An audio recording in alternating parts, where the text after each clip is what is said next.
Welcome to Gunkle Tarot. My name is Brian Griffin. I'm doing a video today that is partly a response to a recent deck walkthrough that the Garden Goddess did, along with thoughts many of us have had for some time about environmental responsibility, packaging, books, judging, etc., etc., etc. You can see I've got a few things here below. In a second, I'm going to clean them off. So, judging, that is, of course, started as a fashion industry term for perking up an article of clothing or an outfit. So, it's, I think, become a fairly recognizable word, certainly here in North America and possibly other English-speaking places. So, I'm going to look at why decks are being judged, what started it, why it continues, and what, if anything, we might be able to do about it. So I'm going to pull up my review on my blog of this book, The History of Tarot Art, by the two folks behind the Widely Tarot podcast. Excellent resource, both the book and the podcast. But almost 2 years ago now, when the book came out, I did a review, and I'm not going to read the entire review, but just this first little part. Tarot card readers are well aware that decks, new and old, have significantly increased in price. Some portion of these increases are a typical result of inflation, general cost increases, and now we add in the effect of the pandemic having on the supply chain. Global commerce is predicated on being able to easily transport raw materials and finished products across the globe.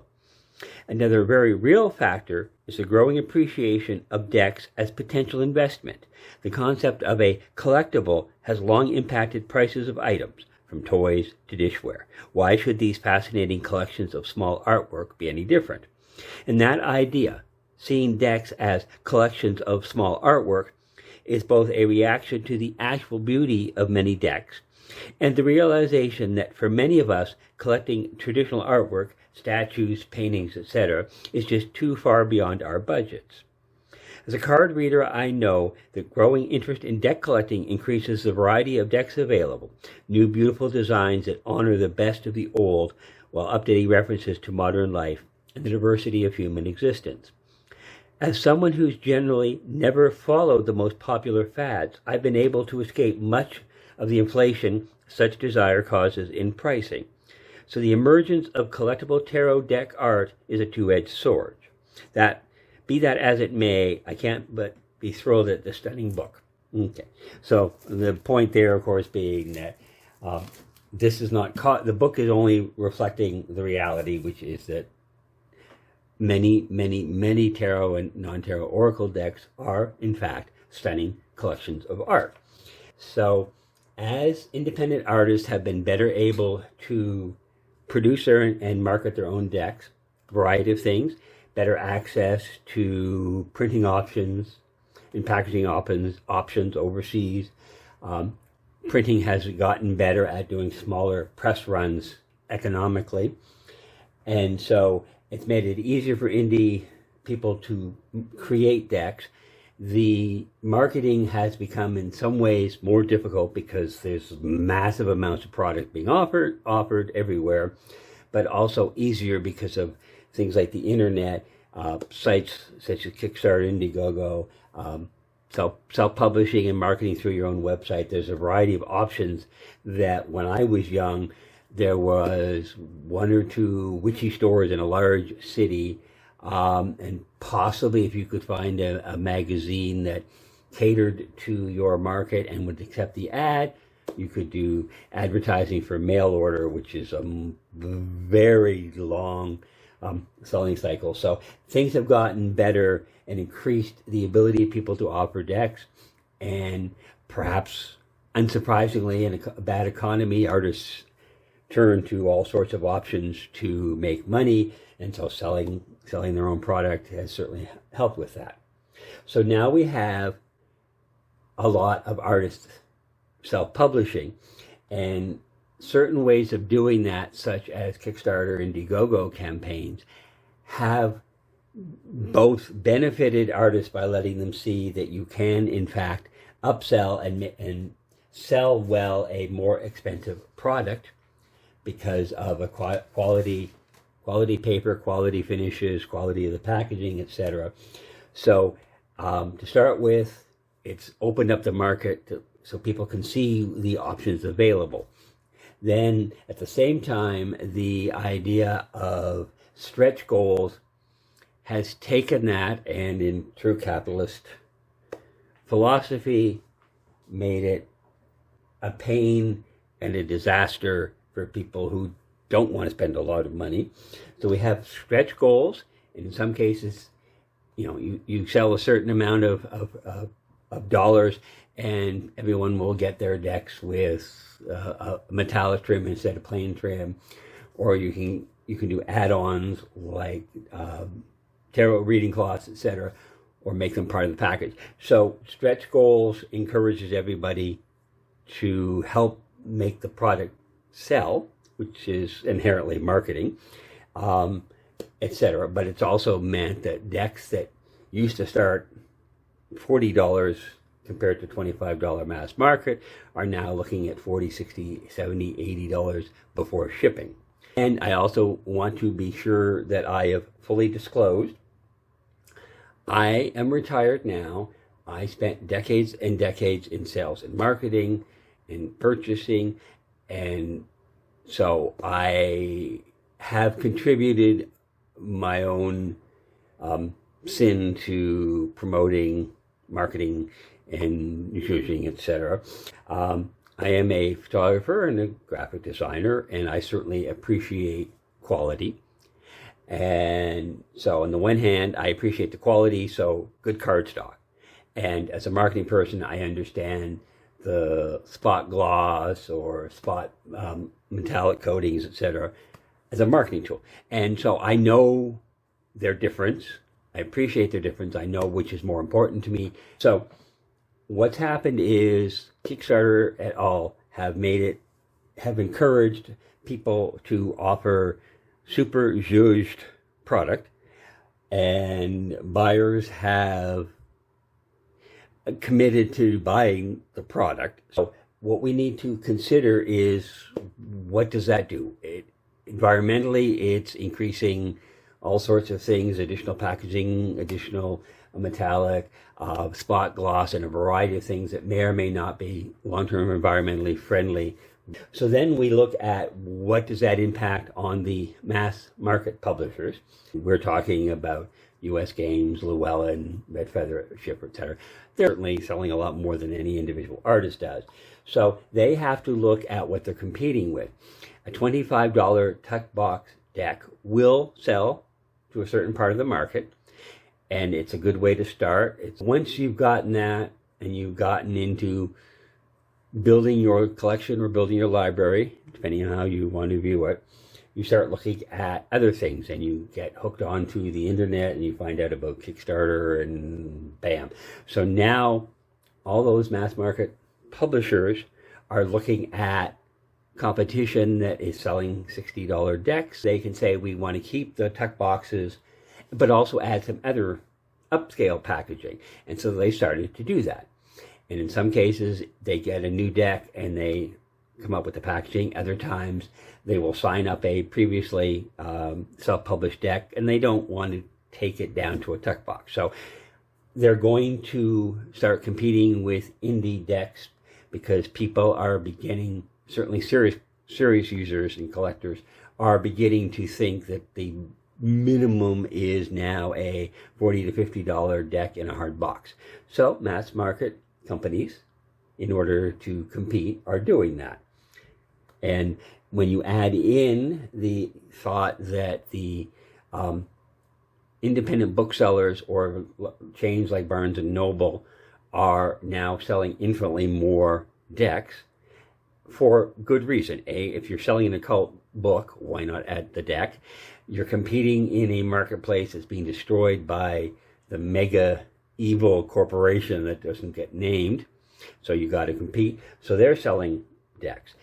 So now the mass market publisher is looking at a tuck box, most likely being on the shelf, side displaying. So now their advertising visibility space is less than an inch by 5 inches tall. Or they can start adding the hard boxes. And if you have a hard box and you have some interesting artwork and fancy spot gloss, etc. on the front cover, maybe it'll get displayed that way. And now all of a sudden you've now got a 4x6 or 5x7 or, heaven help us, larger box being shown face out. So that's what they're doing for rational business reasons. I understand all that. So what we need to do, if that annoys you, and the reason this film finally got made is the Garden Goddess video I mentioned earlier had a nice deck, but it was put into a huge box with an insert so the deck would sit below the larger guidebook. And so that's not really great for people who don't want to keep their decks and books in a box, whether they want the deck separately in a bag or whether just a small box they can put on the shelf. And in this particular case, the guidebook was, I think it's fair to say, a great waste of space. Each card had a 2-page spread. On the one side was a full-page, full-color picture of the card. Since the book is being sold with the deck, you don't really need that. And on the other side, it was, generally speaking, very, very small amounts of text that certainly looked lost in the page. So perhaps what would be more efficient for reduced cost, less environmental damage, would be to zhuzh up the tuck box into a hard box. And I can think of, as just one example, I should presume, many of us are quite familiar with the Light Sears Hay House edition. It is a hard box. That's for Simon. Fits the cards, protects the cards. It's a nice presentation. Looks good on the shelf. Has a guidebook. Now this is significantly more than what we used to call an LWB little white book, which generally was not even a book. It was perhaps a booklet or more often a sheet of paper folded out. So this is significantly more. This has at least as much information, if not more, than was shown in the guidebook that the Garden Goddess was talking about. It's only a small black and white picture, but again, it comes with the deck. If you want to see the card, look at the card. So this is more than enough. It's zhuzhed, it's upscale, protects the product, it makes it nice and simple. It's small and compact for those of us who are storing our decks in their boxes on a shelf. Still an attractive package for the retailer. So it's a compromise between maximum shelf space visibility and a package that we want to have, and I shouldn't say that many of us are happy to have. This is more than enough, protects the cards, keeps it clean, etc., without being humongously, obnoxiously far too big. So that's basically where we are and how we got there. And I said earlier, I have to own my part. It's a balancing act. Life is compromised. I have a series of blog posts which I have since turned into a free downloadable PDF, which I will link below, for people publishing their decks through a print-on-demand company. Now, print-on-demand is another compromise. It becomes more expensive one by one, but you're also only ordering one deck, printing one deck, not mass printing 1,000 overseas. So, but I do talk about upscaling. So, for example, I have a tuck box, the hard box. This particular one is larger than the tarot deck, but they have this cute little insert. This is just my mock-up that you can add inside. So, it's upscaling again, but also, again, not upscaling to like a jigsaw puzzle size box, just a better hardcover box. Instead of with the folded piece of paper, black and white, you can do something a little nicer, or do a booklet, again, size to fit in the boxes. So it's a balancing act. I understand that. We all got to make that coin. So that's where we're at. I am suggesting that this is what I want out of a deck. You need great artwork, great quality cardstock, a box that protects it, a book that gives me insight into this deck, not just into tarot, but into this particular tarot deck. This is what I want. So what we have to do is figure out how many of us really want this and how we go about getting this. Once someone has launched a Kickstarter campaign, it's a little late to tell them we don't want the upscale, super packaging, whatever. If this is what we want people to promote, we need to tell them before they launch their Kickstarter. We need to talk about this is what we want. Make it known, generally posting obnoxiously on social media, say, you know what? This is the kind of thing we want. This is the packaging. Looks great on the shelf. I don't feel as bad if someone wants to put this in a bag. If you are going to get rid of it, it is recyclable. It is cardstock, etc. So this is sort of what we want. Again, if you want metallic edges in the card, say so. I don't want it. I don't hate it. I want great quality, thoughtful artwork on great quality cardstock, well packaged, with a LWB, with a book that tells me about that specific artist's deck, the card meanings, the symbolism, the tragic history behind it, if there is one, or the glorious, happy story behind it, if we got one of those. That's what I want.